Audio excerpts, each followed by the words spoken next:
Hello YouTube, and welcome to the first episode of Let's Play Ratchet and Clank Into the Nexus.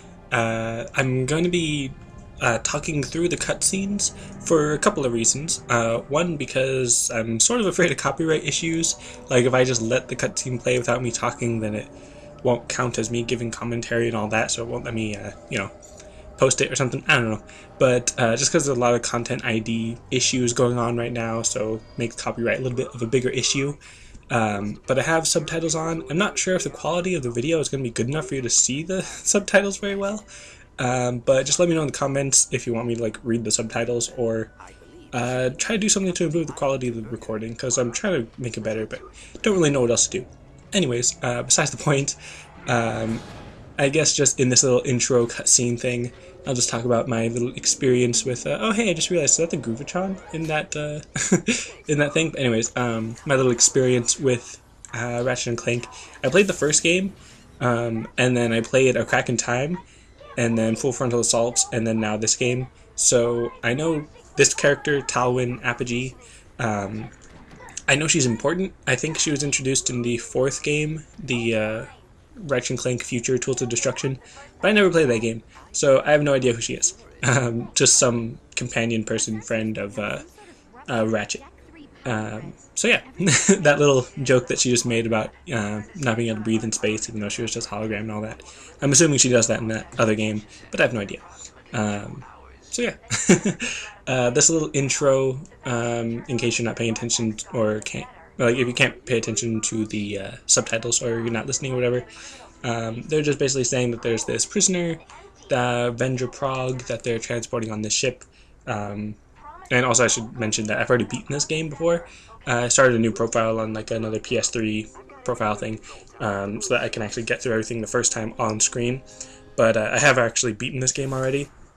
I got this game for Christmas at midnight, and I stayed up till 4 in the morning playing it, and then figured I should probably go to sleep because the game kind of glitched.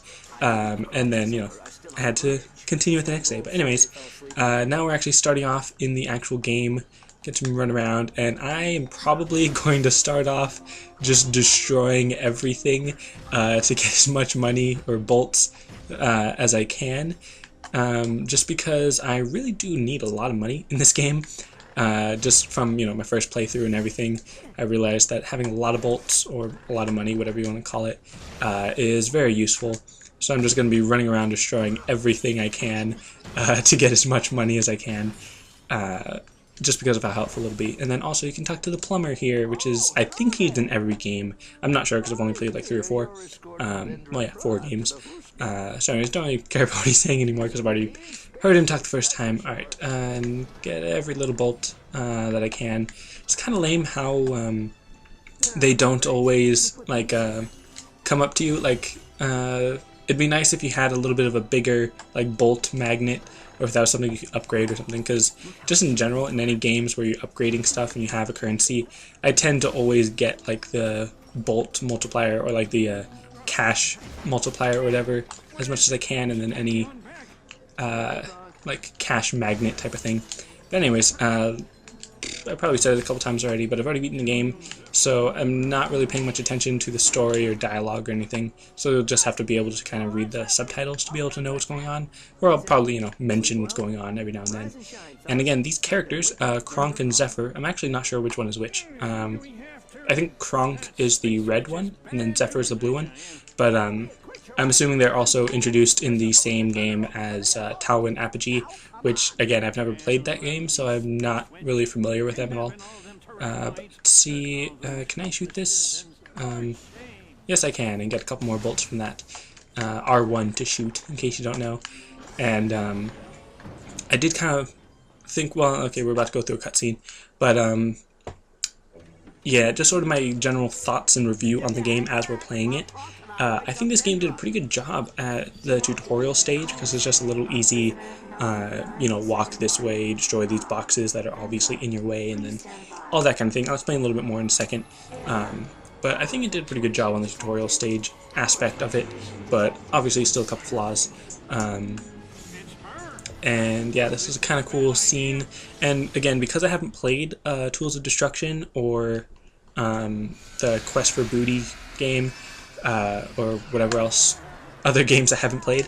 I kind of assumed that this character Vendra Prog was what's it called, announced or revealed earlier or anything. Anyways, here you have to use the right stick, the right analog stick, to move up and down to look at these characters.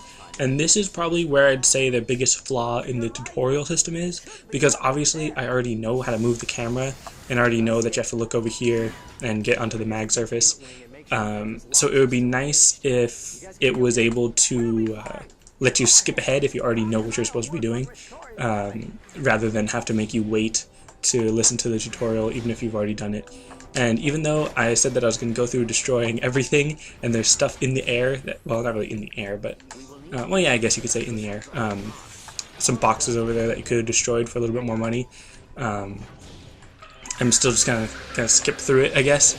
And this part, when I was playing it for the first time, like, I actually thought that you were just going to get launched out into space and then just, like, never return to this spaceship. Like, I thought this was, okay, now you're starting off on your adventure, but obviously not. That would be a little bit too, what would be the term? I don't know. It would get you off into the adventure a little too soon. But anyways, now you can move down here. And something else that it doesn't really mention in the tutorial very soon, or I don't remember when it says it, but if you press X once, you just kind of float over, and then you have to press it again to sort of, like, go faster, I guess you could say. But anyways, this is actually another part of the tutorial stage that I'm actually a little bit impressed, I guess. Like, I would kind of compliment them on this little part of the tutorial. Just because here it's kind of teaching you can shoot the asteroids, or you can just hide behind these walls. And then you're trying to get past these thrusters, which I've never actually tried to actually just like run into it to see what happens when you get hit by it. I'm assuming it just does some damage and knocks you back, or maybe it just knocks you off the ship and then you have to start the whole thing over. But here there's no shield like right in front of the thruster, so you'd either have to wait back there or just shoot the asteroids that are in your way, or sidestep. And oh wow, actually you'd get hit. And also I'm doing this on the hardest difficulty, in case you didn't know, or didn't notice or whatever. But anyways, this is another time because now, because of their dialogue, you can tell that they're having a little trouble turning off the thruster. So then that just gives you more time to have to dodge the asteroids or shoot the asteroids, which is kind of an interesting concept. And then here is another point where I'd say it's a bit of a flaw in the tutorial, because here you're just waiting for the dialogue to continue. Like, you're not doing anything to move on. You just have to wait for the dialogue to continue, and it's just kind of annoying for people that have already played the game, like me, and are trying to go through. It kind of decreases the replay value, not by much, but just, you know, a little bit, because now I'm just waiting here, and I already know the dialogue, so I can just come on, being impatient, and there we go. Alright, and this part, it actually killed me the first time, because you come over here, and then, oh look, the elevator's going down, and I kind of saw this platform off to the side, but I didn't realize that I had to jump over here, so then I was running backwards, and I couldn't do anything over there, so I got killed by the elevator.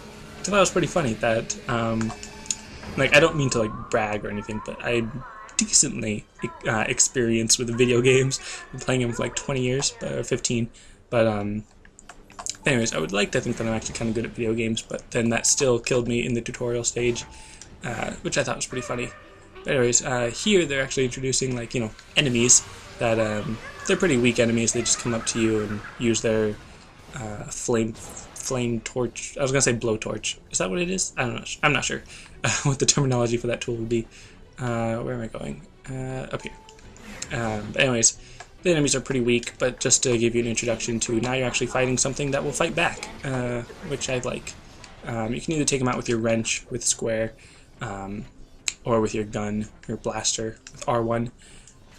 Alright, so now we not really fight, but you are introduced to Vendra Prog, who has some kind of psychic interdimensional powers of some sort, which I think is pretty cool. I think she's a pretty cool villain, and I like her voice. I like her voice actor person. I don't know who it is. I remember, you know, looking at the credits and seeing, but there we go.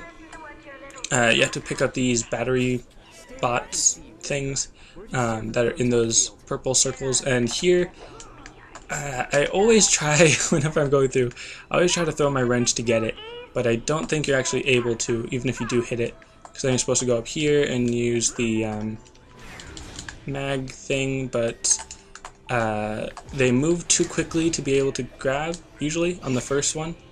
Maybe I was just faster that time than usual, but generally it takes a couple tries to actually catch up to them and pick them up. But anyways, another cool part of the tutorial stage of this, or aspect of this tutorial, I don't know how to describe that very well, but again, I think this game did a pretty good job on the tutorial, on explaining all the basic concepts of how to move, while making it feel more like the actual game, rather than just sitting through a tutorial. And then here is the the holo plan for the Rhino 7, which is, I mean, it's not really a big complaint, but it's still just a tiny little complaint of, why is that here? Like, why is that just standing in the ship, or, you know, floating or whatever? And then here we're going through an airlock to go outside to go fix something, which again, why would they make it out here? Why would they make me have to turn the crank? But obviously it's just a video game, so it makes sense in that regard, not necessarily in most logical senses. But anyways, and now we have another cutscene. No, not yet, quite yet. And again, another slight complaint about the game is that it is still a little buggy. Like, nothing too huge or game breaking, but occasionally, like you saw, the boxes wouldn't fall even though you're supposed to have gravity, or an enemy would just, like, the animation would still be there even if the actual enemy is dead or something. And I'll explain a little bit more about the bugginess later, and it's usually when you have the fast forward cheat on, which I don't at the moment. And this is Neftin Prague, which is the fraternal twin of Vendra Prague, the other person that looks very little like him.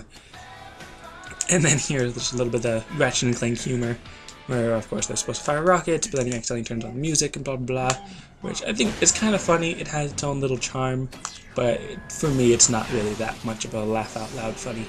But anyways, they're shooting rockets at the ship, and then I get knocked away, which again I was thinking, oh no, now I'm getting sent off to another planet, traveling through space on my adventure. But again, no, that we're still in the tutorial. So alright, Neftin Prague has hired Thugs for Less, which I was watching another Let's Play, and I probably should have mentioned this earlier. I was watching another person Let's Play this game, and they mentioned that Thugs for Less apparently appeared in like the second or the third game. Don't remember which one. And again, it's one of the games I didn't play. And also that bolt that I turned earlier turned on the gravity, in case you didn't notice. Actually, let's see here. I get the fusion grenade, I think it's called, right? Fusion grenade? Yes, fusion grenade. And you can change weapons with triangle, and I'll just throw one into the boxes to be able to destroy them much quicker. It wasn't really a problem to just go in with my wrench, but it's just nice to use the grenade for something, because I really don't use that weapon very often. And these kind of boxes are the ones that give you ammo, which again, slight complaint, not a huge complaint, but the ammo boxes don't always prioritize giving you ammo for the weapons that you don't have full ammo for, if that made sense. Like, if I have no ammo for my fusion grenade, but I have full ammo for my Omni Blaster, and I get an ammo box, it will still potentially give me ammo for my Omni Blaster, which is kind of lame, because it'd be nice if it prioritized the weapons that I have less ammo for. But yeah, it obviously kind of still makes sense. Because see, it says ammo full, even though I don't have full ammo on my, on my fusion grenade. Like I said, it's still a little bit annoying, but not that big of a deal. And in case you're not familiar with the Ratchet and Clank franchise, your weapons increase in experience for all the damage they do. It's not for the enemies they kill, but for the amount of times they actually hit enemies with your weapon. And I think it's a little bit more complicated than that. Like, if you hit a really weak enemy with your weapon, then it'll give you less experience than a really strong enemy, I think. I'm not really sure. Haven't looked into that or studied that at all. But I still really like the Omni Blaster, even though I'll probably... Oh man, I died. Forgot it's on Legendary. Really hard difficulty, so I'll probably die a lot. But it is actually about 15 minutes, so I should probably stop playing soon, or I could just make this like a really long episode series. Let me know in the comments what you think. If I should make these like 30-minute to an hour episodes, And if I do that, then I'm probably not going to be posting every day. But if I do keep these to like 10 to 15 minutes, then I probably will be able to do this every day. And oh boy, so first time I played this, I played it on the hero difficulty, which is like the medium or average difficulty. So then when I played it again on challenge mode, I did it on the harder difficulty, and by then I already had really awesome weapons, which I'll explain at some later point in the series, unless you've already played this game and you know what I'm talking about. But alright, not really good at fighting with the wrench. I'm mostly a blaster type of character, type of fighter, I suppose you could say. Let's see, fusion grenade should be helpful in fighting these guys, just because it has a nice area of effect and is able to sort of, not necessarily stun, but like make my enemies flinch so that they're not attacking me quite so often. And I totally missed with that grenade. Alright, and I'm not sure exactly how the harder difficulty affects their aim with their shots, like if they're better at aiming at me or if they just fire more often, or however that works. I know that having on the harder difficulty makes, I think, more enemies, maybe, or at least stronger attacks. I take more damage and all that. Alright, so going through here, and then this is probably my least favorite enemy, the Grenader person. I'm not really sure how what he's actually called, but apparently he just wanted to throw one at me and then run away. I'm not really sure why. Anyways, here there's just a place to get a little more extra bolts and a bit of nanotech, which is your HP pretty much. Well, it is your HP. Even when you're full, there's no reason to get some. Or if you're full, then obviously there's no reason to get any. And here you can just sort of drop down like that by jumping off to the side of the mag track or grav track or whatever it's called. Because I think there's a difference between the magnet boots and the gravity boots. I think. I'm not sure. Because there's some points when like the control scheme is a little bit different. Like sometimes when you can press X to jump to a different part of the track, or sometimes when you just have to run across it and you can't actually jump across it. I'm not really sure if that was an intended difference or if it's just like one of those bug type things. And again, there are a couple bugs. Again, it's not nothing huge, nothing game breaking, but just it makes the game feel a little bit, not necessarily unprofessional, but just rough around the edges, which is kind of interesting. And this game is shorter than most of the other games. I think it's like the second shortest of the Ratchet and Clank games, which I think I already mentioned earlier in this episode. Just that, oh hey, the Omni Blaster increases in power, or leveled up, and therefore increase in power by 50%, which means if it did 10 damage before, now it does 15. Hypothetically, I don't know exactly how much damage it does, or how they measure damage or whatever. But anyways, alright, and now we actually have to fight the Grenadier person, which doesn't seem to be that big of a problem, but he just seems tougher than all the other enemies, or most of the other grunts of that type, or thugs, I guess they would be called. Alright, so let's see.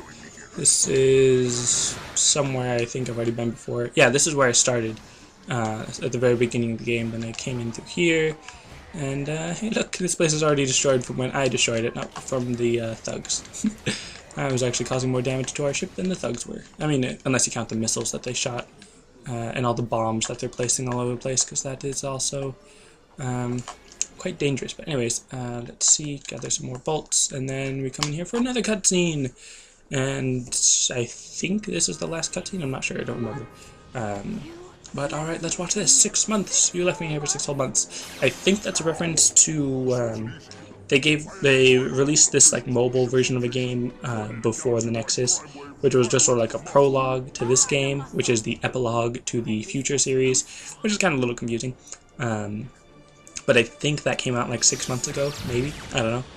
I don't know the timeline on all that. But then Ratchet obviously is not very good at sneak attacks, especially when dealing with psychic people that are, you know, good at peripheral vision, apparently. But let's see, what are they saying? She says he's a coward, someone who lost the guts to find a race, because that's kind of important. Even though I played a Crack in Time and I got the Platinum Trophy on that, I still don't remember exactly the story, because again it ties into Tools of Destruction, which I never played.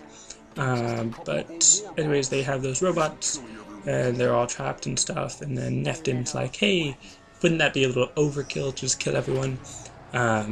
And it sort of hints that, he's kind of a nice guy, somewhat, but she's obviously super evil, so he has to just sort of deal with it because he's her brother. Twin brother, which is still weird because of how differently they look. And then explosive power bomb stuff, and oh no, the ship is exploding. Whatever will I do? They teleport for some reason. I don't know why they're able to teleport, but then I fly through, or not really I, but Ratchet and Clank. And this is supposed to be really sad and emotional because you're supposed to have some emotional connection to these robots, even though this is the first time I've ever seen them. So I was like, I don't even know why that's important. But apparently they die, and it's all sad. And I totally missed the emotional connection to that, which was kind of sad that I missed that. But anyways, alright, so now we're on to the next part of the beginning intro tutorial type thing. And this is actually maybe where I'll leave it off for this episode. Just floating here in space with all this destruction, debris all around me, and stuff flying around. But anyways, so I'm just going to leave it here, and obviously you're supposed to just jump over there. But this is where I'm going to end this episode. So like I said, that's it for this episode. Thanks for watching, and I'll see you next time.